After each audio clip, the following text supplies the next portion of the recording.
Halo Happy Investor dimanapun kalian berada, kembali lagi dengan NH Korindo Sekuritas. Pada kesempatan ini kita akan membahas ya satu emiten yang akan segera melantai di bursa, yaitu PT NetVisi Media Tama yang terkenal dengan saluran Net TV-nya ya. Ini nanti juga kode emitennya akan menggunakan NETV.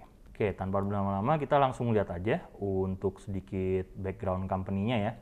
Pertama, perseroan ini didirikan tahun 2004 ya dengan nama Putra Insan Permata yang kemudian dirubah jadi PT NetVisi Media pada 2017.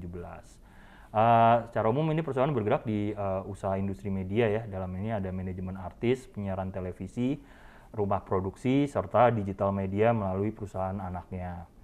Pada tahun 2013, perusahaan ini mengakuisisi sebuah channel ya namanya Spacetoon sebesar 100%, dan kemudian diubah namanya menjadi PT Net Media Tama Televisi yang sekarang kita kenal dengan Net TV ya. Oke, ini beberapa lini bisnis perusahaan ya. Tentu ada televisi yang kita sudah sama-sama kenal, ada segmen berita, digital platform, sama untuk rumah produksi atau production house-nya.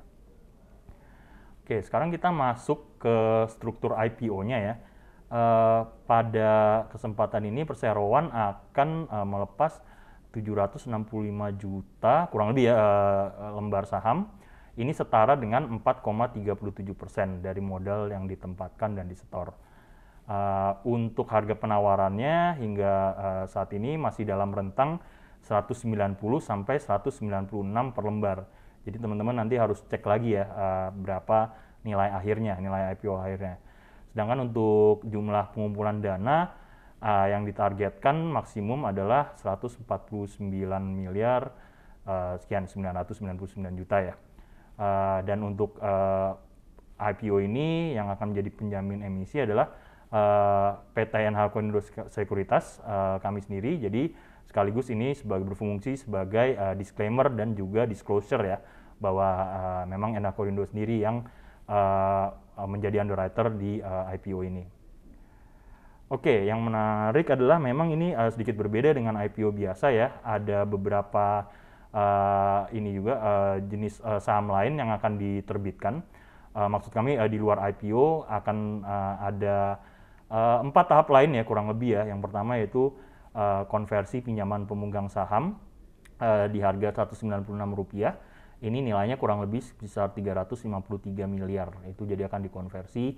Lalu ada 2 mandatory convertible bonds. Jadi ini obligasi wajib konversi ya bahasa Indonesianya dari 2 kreditur yaitu First Global Utama dan Tokopedia yang sekarang sudah dialihkan menjadi ke Semangat Bambu Runcing. Ini masing-masing nilainya adalah 405 miliar rupiah dengan harga konversi di 196, sehingga nanti masing-masing kedua kreditur ini akan mendapatkan jumlah lembar saham senilai kurang lebih 2 miliar. Maksudnya jumlah lembar sahamnya kurang lebih 2 miliar lembar. Terakhir ada juga stock option plan untuk manajemen dan employee atau dikenal dengan MESOP yang maksimum akan memiliki porsi 2,91%. Nah ini biar nggak bingung bisa dicek ini untuk proforma susunan pemegang saham setelah IPO, konversi, dan MESOP kurang lebih akan begini. Bisa dilihat di lembar ini. Oke, untuk jadwal IPO-nya sendiri diperkirakan untuk tanggal efektifnya adalah 14 Januari ya 2022. Untuk masa penawaran umumnya di 18 Januari sampai 21 Januari 2022. Sedangkan untuk tanggal pencatatan di BI diperkirakan adalah tanggal 25 Januari 2022. Oke, untuk penggunaan dana IPO-nya ya, ini untuk 18,5% akan digunakan sebagai modal kerja ya, antara lain biaya pengembangan dan keterampilan artis serta biaya operasional.